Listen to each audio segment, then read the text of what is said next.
Hi, and welcome to Searching Further.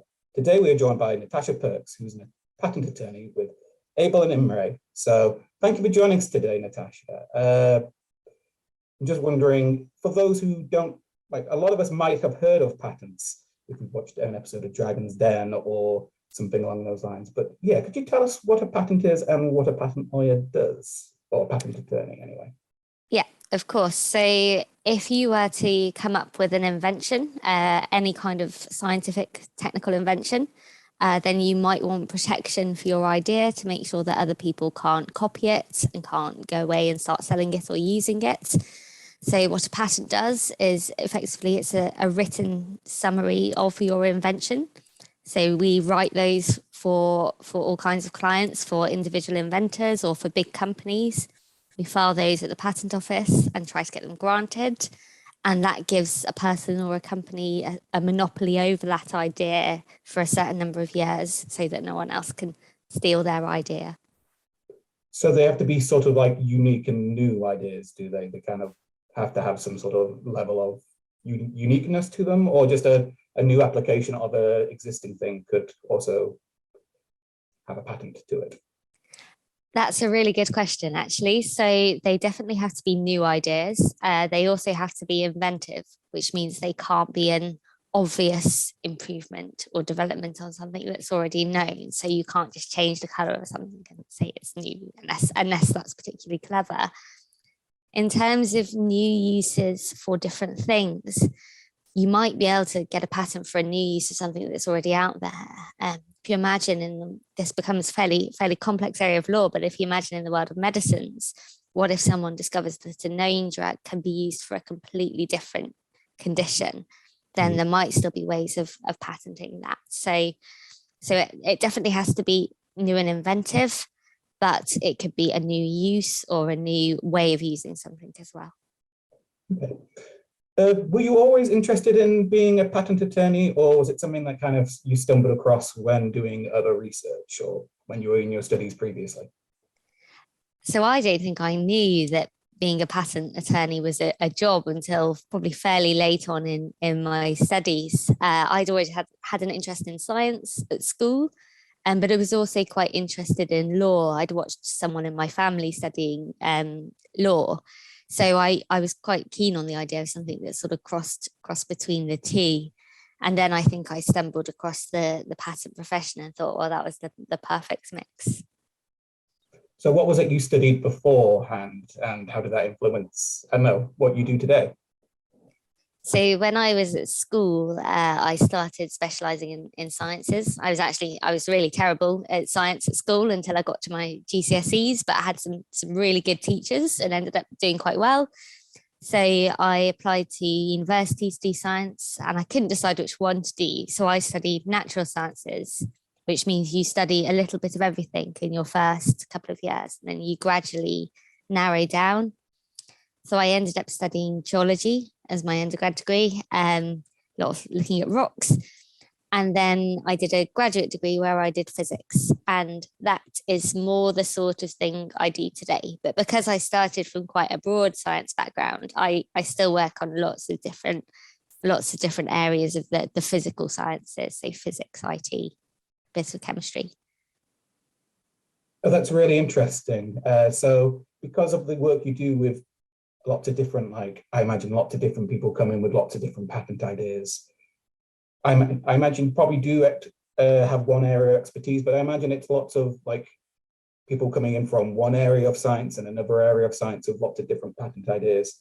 I suppose having that broad kind of natural science background was quite helpful for that. But do you have to go out and like do research into some of these kind of ideas that these areas of expertise that these people work in, or is that part of the patent process that they have to try and explain it to you in a certain way? Yeah, it's actually a bit of both. So we in my company we divide ourselves up into physics people and engineering people and biological chemical people. But within that, it's very unlikely that the patent or the technology that lands on your desk is something that you start out knowing loads about. So you do get to do a bit of research, and that's quite a fun bit of the job. Is you've probably got quite a short space of time to really try and learn a bit about the subject. but the inventors are there to help you with that as well. So we get to have conversations with the inventors. In some cases, we'll get to go and visit the inventor at their site. We might get to see the invention in action. So we get to learn a lot about different types of technology. Is there a level of co-creation when it comes to the, like, are their ideas like fully formed, or do you have inputs into how to make their patent or invention patentable, I suppose? I'm not sure if that's a word, but maybe it should be, I don't know. So that can be quite challenging because we want them to get their patent filed nice and early to prevent it from being disclosed accidentally, from someone else from finding out about it. But that means you've kind of got to capture the moment where they've fully decided what the invention is going to be, but they haven't left it so long that someone could have tried to copy it. So there's often still a little bit of development work going on as we're trying to write it, which can get slightly frustrating when you write the patent and you think it's brilliant, and then the inventor comes back in and says, oh no, I've changed all of these parts of it, and you end up writing it again. We don't do any of the inventing for the inventors, but what we do try to do is make sure the way we write the patent is as broad as it can be. So we don't want people to be able to work around it. If we wrote a patent document saying that a device had to have a spring, and somebody said, oh, well, I can not use a spring, I can use a piece of rubber that does the same thing, that would be really bad news for our client. It would mean someone could easily work around their patent. So we try to capture the features of the invention in quite broad words, which again is quite a fun challenge. So you talk about a little bit having to like write these reports and like submit them into the patent office, obviously. That sounds quite technical. Did you have to go to another degree, like you did your undergraduate and your postgraduate? Was there another degree involved, or did you learn on the job sort of thing? You do most of it on the job. So I had a little spell when I first started, when I went back to university, which was quite fun, and did some kind of basic fundamentals in how the patenting process works. But then the rest of it you do while you're on the job, which is great because it means you got a real job and you can earn money while you're still studying.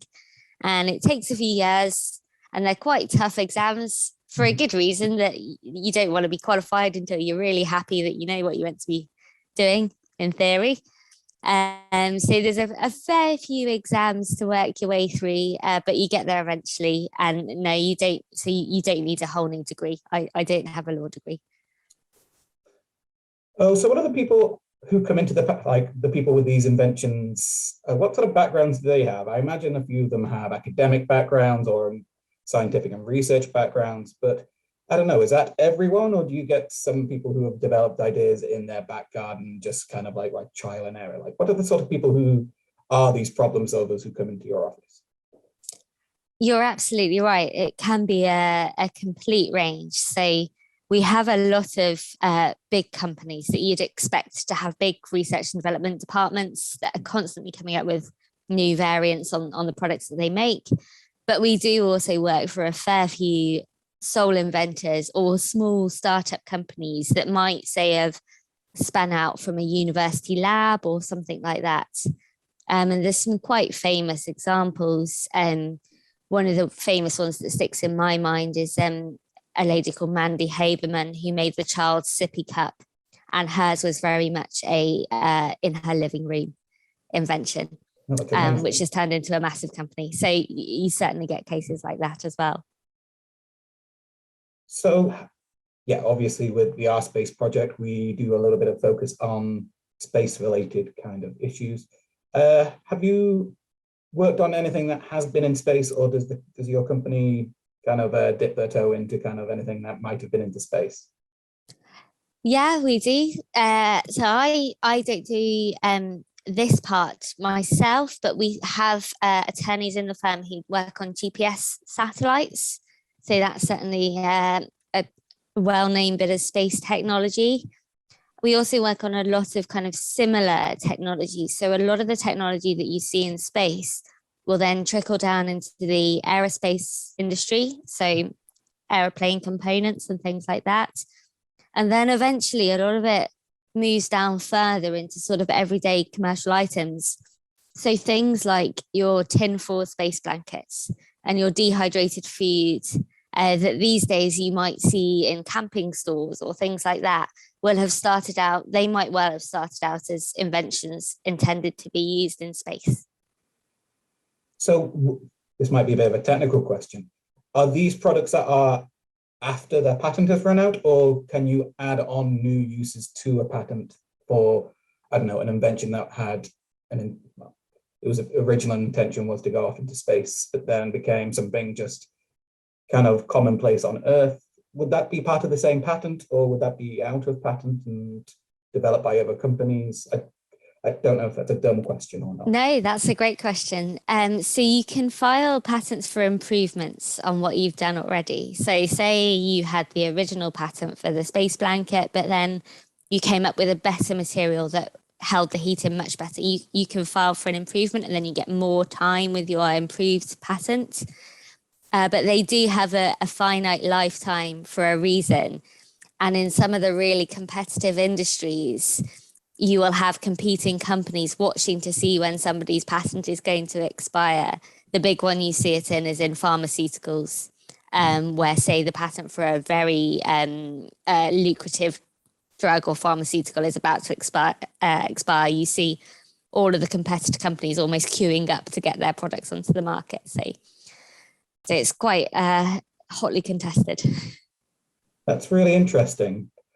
Just on the flip side of that a little bit, I don't know, is there, I don't know, having kind of like a big part of science kind of going into the future has been like open science and like shareware sort of things. Is there, I don't know, scope for, I don't know if you've got a patent for other people to then work alongside with you, or is it kind of competitive and in little silos a little bit? Yeah, no, you do see that. So one way that it can be done is in patent pools or forms of licensing. You see the patent pools in areas like telecoms, where there are lots of companies that have developed really clever bits of technology, but actually it will be beneficial to all of them if they can use each other's patents. They can form a patent pool where they agree to share technology.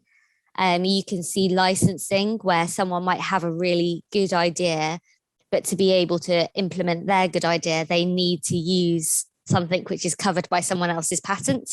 You might be able to have a license to do that. And then the other thing that can happen that I guess has been quite topical recently, if you've got something like an important pharmaceutical that it's going to benefit the world if it's made available, you can have compulsory licensing or similar provisions that mean that a company has got to allow its patent to be used by other people for the good of everybody. No, that's really interesting. Yeah, I didn't know that. So what has your journey to this point in your life been like? I don't know, what are the challenges and opportunities? And I don't know, would you give any advice to your younger self? Would you do anything differently? So it's definitely been fun. It's been a lot of years of studying, but studying things that I really enjoy. So lots of years of studying science. All of a sudden, I'm quite a recently qualified attorney. So I've suddenly gone from years and years of studying to what feels like quite a big responsibility, because now I can go off on my own and file documents at the patent office and things like that. In terms of advice to myself when I was younger, I'd say keep studying the things that you genuinely really enjoy. It's very tempted to have a look and think, what's the career that's going to pay me the most? But at the end of the day, whichever job you pursue, whichever subject you pursue, your job is a lot of hours of your day, every day of the week. And so it's really important that that's something that you genuinely find interesting. I feel very lucky that I really enjoy what I do. Oh, no, I think that's fantastic advice. Thanks. Two kind of silly questions kind of to end up with, I suppose. What has been your favorite patent to work on? I don't know if there's been like one that's kind of just like shone out to you that's been the most interesting or the most kind of odd, or I don't know, the criteria is yours to choose from. Oh, it's going to be hard to narrow it down to just one. I really enjoy it when I get to work on things that are related to my hobbies outside of work. I'm very keen on sports. I do a lot of running and cycling and swimming outside of work. And occasionally I get to work on things like cycling clothing or sports clothing, running shoes. And I find that really fun because you can see how it's working. You can see what's clever about it, and you've seen it in action. Yeah, if I'm allowed to add a second one, the other thing I find surprising and really enjoyable is sometimes the most sort of lucrative patents, or the patents that are really worth a lot, are for the most unexpected fields of technology. So I do quite a lot of work in the field of contact lenses, which it always surprises people. You wouldn't think so much could be happening in a field like that, but it's not until you really get stuck down into it and start reading about it, you realize just how clever the technology is. So I quite enjoy it when you get really surprising fields of technology. No, that sounds really super interesting, like both of those. I suppose, yeah, my last question is, if you had to go on a space mission, what invention would you like to take, or what could you not live without, do you think?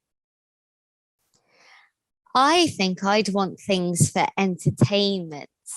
So I know some of these things already exist, I believe, but being a person that absolutely can't sit still, I'd want some way of keeping fit up there. I'd want a treadmill, or I'd want a rowing machine or something.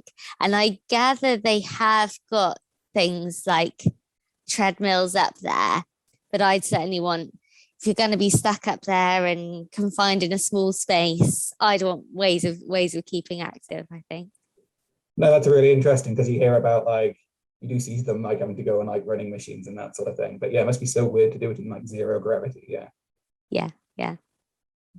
Okay, great. Thank you very much for joining us today, Natasha. Thank you.